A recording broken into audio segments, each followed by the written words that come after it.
अगर हॉस्पिटल में रुकना पड़े तो कोई भी बहाना मार देना, कुछ भी कर देना, पर भाई हॉस्पिटल में मत रुकना। ये स्टोरी एक सच्ची घटना पे आधारित है। ये स्टोरी है एक नर्स की। वो नर्स लड़का था।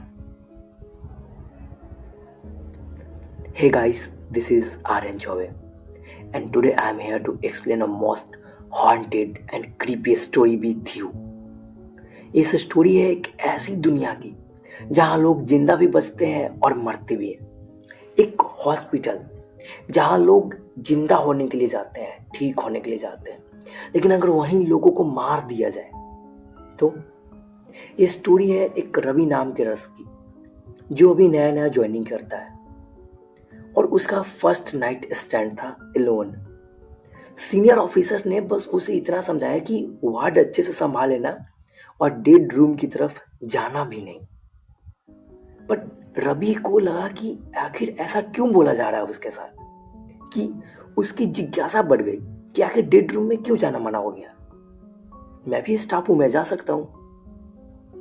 पर रवि ने उस बात को हल्का सा साइड किया और अपने पेशेंट को इंजेक्शन लगा रहा था। तभी उसे लगा जैसे कोई गेट खटखटाया हो, जैसे कोई सांस लेना चाह रहा हो। रवि ने टॉर्च उठाया, उसे लगा कि कोई पेशेंट है दिक्कत में। उसने बाहर गया, वो टॉर्च लिया और बाहर गया तो उसे डेड रूम दिखा। एक कोने में दूर चमकता हुआ डेड रूम। उसकी फ्लैशलाइट से टॉर्च की। रवि को तुरंत याद आया कि उसके सीनियर ने कहा था कि डेड रूम की तरफ जाना भी नहीं। उसकी जिज्ञासा बढ़ी और वो डेड रूम की तरफ गया।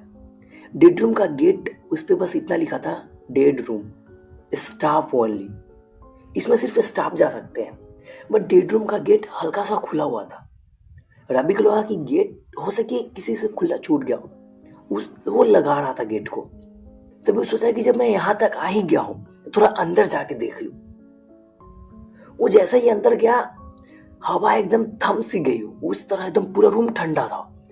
ऐसा लग रहा था जैसे हवा है ही नहीं, थोड़ा सा भी नहीं है। और वहीं से उस रूम में 3 बेड थे और तीनों पे 3 पेशेंट थे, फुल्ली वाइट सफेद कपड़े से लपेटे हुए और बैंडेज किए हुए।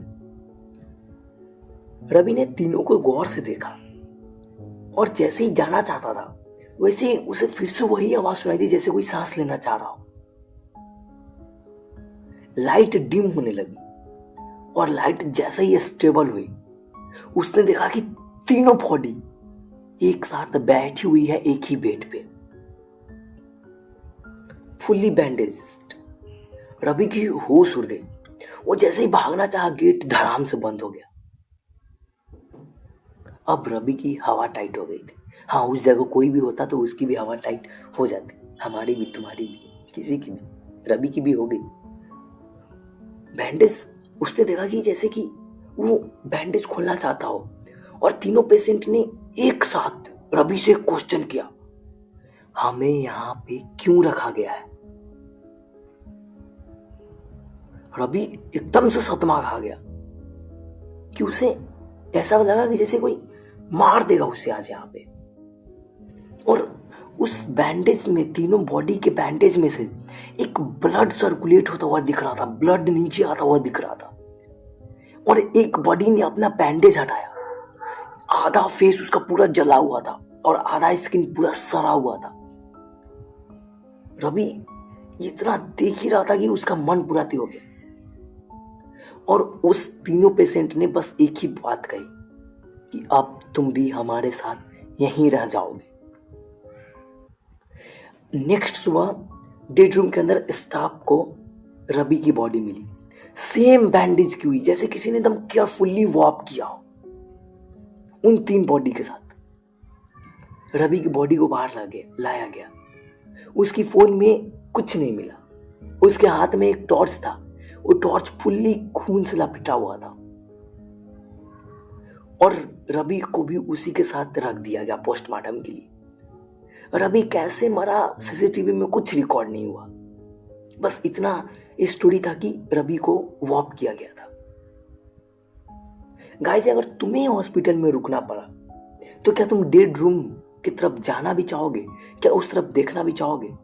कमेंट करके बताना। मिलते हैं अगले नए हॉरर स्टोरी के साथ।